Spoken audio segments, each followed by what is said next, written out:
YTPC. Hope everybody's doing well on this fine Sunday. Thank you for being here and stopping by my channel. Today I am sitting at my desk and I am smoking a Charter Oak. I believe it is a Habano wrapper and it is made by Foundation Cigar Company. Relatively cheaper cigar, right around $7. This is probably one of my daily smoked cigars. I just really love them, especially at that price point. So, the reason for this video today is a bit of show and tell. Yesterday, January the 18th, I drove down to Gainesville, Georgia, specifically to Smitty's Cigar Lounge, where they were having their smoke show. And at that smoke show, there were several pipe makers, I think 4 or 5 altogether, artisan pipe makers. There was one gentleman there who did leather work. And I believe, if I remember correctly, that gentleman's company was called Dark Fired Leather, something like that. Unfortunately, I didn't have the funds to purchase anything from him, but he had absolutely beautiful, beautiful stuff. Very talented at what he does. But in addition to himself and the pipe makers, there were also 2 tables, I believe, that were selling hand-blended pipe tobaccos. And I picked up a few of those, and I also picked up 2 pipes. So I thought it would be fun just to make a little video and talk about it and just show you guys what I picked up. So these first 2 are from a company called Appalachian Customs. And this one is called Chesapeake Red. And as you can see there, it has Virginia, Perique, and Kentucky. And he was telling me that the gentleman that made this was telling me that this is the last batch of this he'll ever be able to make because it is a Sutliff based, has Sutliff components in it. And he's not able to get those anymore. We all know why. No need to rehash all that. So what he has, or what he sold, I'm assuming is absolutely it. But it came in a like a 6-ounce pressed cake. I already broke some of that off and cellared some of that so that I can have that for some years to come. There's a little bit left in here that I'm saving to smoke. And you can see how chunky that is. Just how beautiful that looks. It doesn't have your typical like vapor Virginia Perique aroma to it. I know there's Kentucky in there, and I can smell that Kentucky that's in there, but there's something in here that I just really can't put my finger on what it is. There's an aroma that I'm getting. There's that little bit of barbecue, but there's something else in there that I just can't exactly place. And I know that's not helpful, but I got to rack my brain and think about what that is. So second from Appalachian Customs is one called Sicilian Tang. I'm not sure if that glare is letting it pick up on that, but it's called Sicilian Tang. And at first, I was not interested in this at all because I'm not typically an aromatic smoker. I don't usually like things that have a lot of topping or casing or anything like that. I do enjoy some Lakeland style blends, mainly because, you know, the tobacco still really shines through. But the more I smelled this, because I would walk by his table and I'd pick up a bag or that jar. He had a big jar of it also sitting on his table. I just kept smelling it, and I was like, I've got to try it. I've got to try it. And what it is, I'm not sure about the actual tobacco base. I'm not sure exactly what the blend is, but just looking at it, it looks like, you know, some Virginias and Cavendish. And as you can see, it's in that like ribbon, ready rubbed cut. Oops, spilled some all over my desk here. But as you can see from the label there, it's lemon scented. And funny enough, it reminds me of a cross between lemon pound cake and a box of Cheerios. When you first open that box of Cheerios and you're about to pour yourself a bowl and just that aroma hits you in the face, that's kind of what it reminds me of. And those, if you're familiar with the little lemon pound cakes that are about so big, the little squares that come in the clear cellophane wrapping that you can get at like gas stations or, you know, some like roadside, you know, convenience stores and stuff like that. That's what it smells like to me. I haven't smoked any of these yet because anytime I get like new tobaccos, I like to smoke them on a fresh pallet first thing in the morning. So there's no other real influence like food or coffee or, you know, other pipe tobacco, cigars, anything like that on my palate, so that I can really get to know that particular tobacco. So I'm saving those for this coming week where I can just sit at my desk first thing in the morning and give those a try. So moving on, the next one I picked up is from a company called Pritchett's Select Smoke, and it's called Father's Day.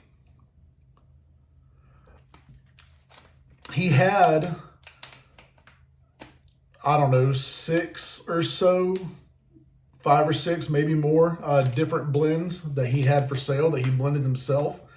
And when he was explaining this one to me, he said his idea was to create a blend that was reminiscent of an older gentleman, a father, on Father's Day, standing at his grill, grilling some meats, and smoking a cigar or smoking a pipe. And I was like, well, that's pretty interesting, you know, for your influence and your inspiration. And when I opened the bag and smelled it, it smells exactly like that. It has that charcoal or charred wood kind of aroma to it. It's not the same smoky flavor or scent that you get from your typical Latakias and your English blends, or just like really punch you in the face. It is exactly almost like just a charred wood or like that fresh bag of charcoal kind of smell. But that Latakia English style smokiness is also present alongside it.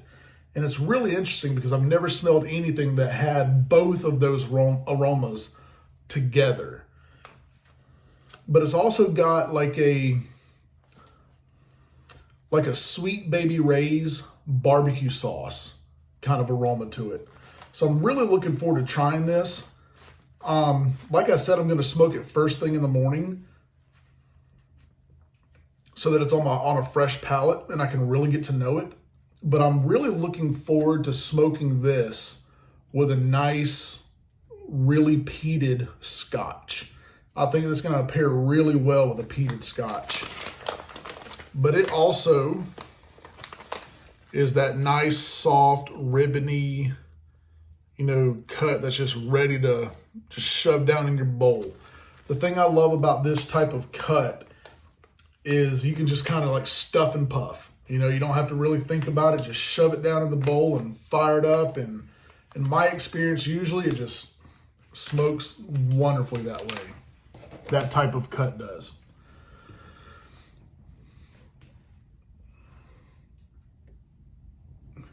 Got to keep my cigar burning here. So that's all of the tobaccos that I picked up from the show.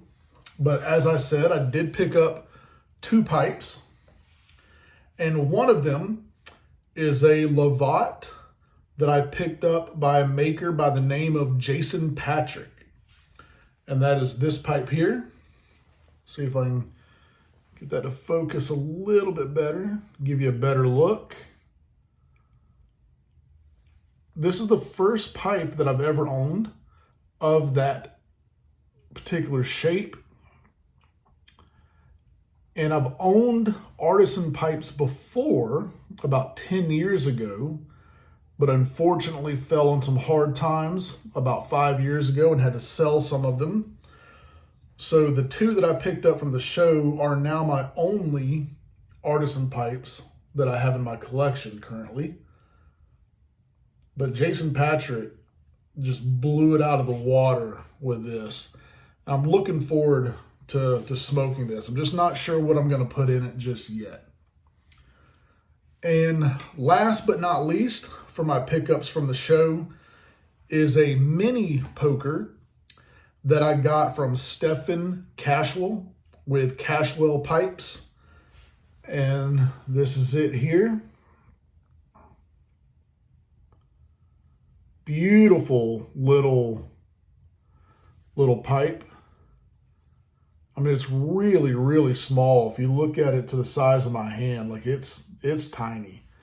I was showing a buddy of mine this pipe yesterday after the show, and his first comment was, "Aw, it's adorable."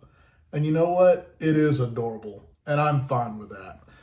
I look forward to keeping this in a shirt pocket or something like that, a breast pocket, and a little bit of tobacco, just walking around and having that with me. And I look forward to enjoying that a bunch. So as far as Cashwell pipes goes, I have another buddy by the name of Andy who is local to me. He's part of the pipe club where I live. And he knows Stephen Cashwell personally and has a number of his pipes in his collection and says he loves them. Stephen's a great guy, and the pipes are really nice, and he loves having them. So I'm thankful that I was able to pick one up. I feel confident that I'm going to love this pipe because I definitely trust my friend Andy's opinion when it comes to artisan pipes. However, I do have one more thing to talk about. I picked up a tobacco. I was on my way home from Atlanta, or Gainesville, I should say, and I stopped by my local brick and mortar tobacco shop because I heard of a tobacco that was smoked on the set of the first Lord of the Rings movie.